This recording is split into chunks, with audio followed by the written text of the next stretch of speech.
Today we're reviewing the Sony HDR AS20 action camera. The AS20 is one of Sony's entry-level action cameras and goes head-to-head with GoPro's entry-level Hero Plus action camera. The form factor of the Sony AS20 is very different from GoPros and other action cameras. It almost looks like two cylinders stacked on each other and then encased in plastic. It weighs about the same as the GoPro without its waterproof housing and is made from this smooth plastic. The lens is positioned on this little protrusion at the end of the body and is right above the pair of stereo microphones. The main control interface is on the right hand face. The camera can be turned on by holding down the record button, which is on the rear face, and you can toggle through menus using the previous and next buttons on the right hand face. There's a recording lock slider button on the rear face. The battery and micro SD card live under a slide open compartment under the record button. There's also a covered compartment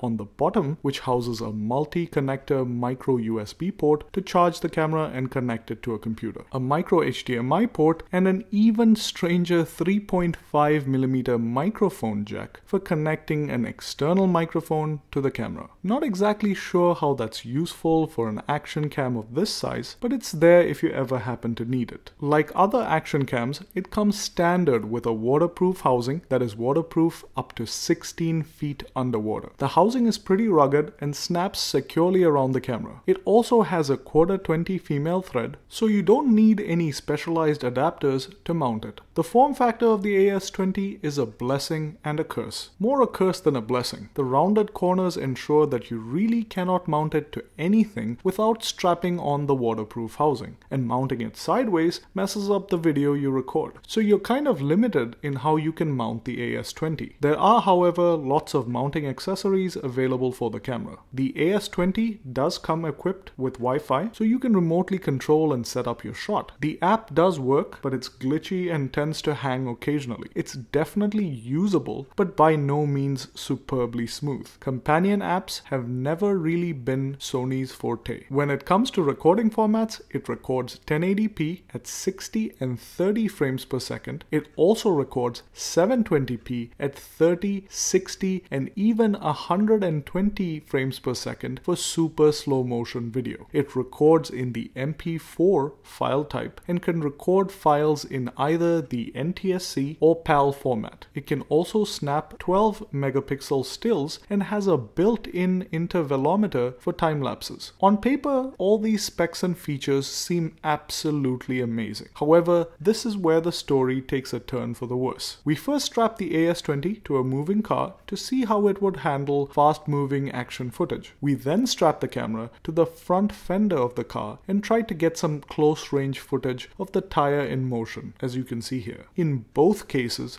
the footage was shot in 1080p at 60 frames per second, and in both cases the footage was extremely disappointing. The footage lacked any dynamic range whatsoever, everything appeared muddy and lacked in sharpness and detail. And even in 1080p at 60 frames per second, the video didn't appear smooth like 60 frames per second is actually supposed to look. The color reproduction was good, but the lack of sharpness and dynamic range spoiled the footage overall. Now this quality might have been acceptable a few years ago, but in today's crowded action cam market, it's well below average. Overall thoughts about the Sony HDR AS20? Sony has tried hard to cram the AS20 with lots of useful and not so useful features while selling the camera at an affordable price point. However, when it comes to its most important feature, video quality, Sony seems to have missed the mark by a long shot. We definitely cannot recommend the AS20 to anyone in the market for a budget action camera. I'll put links to some affordable alternatives to the AS20 in the description below. If you own an AS20, tell us about your experience with this camera in the comments below. Hope this review was helpful. If it was, please hit that like button and subscribe for more reviews. Thanks for watching.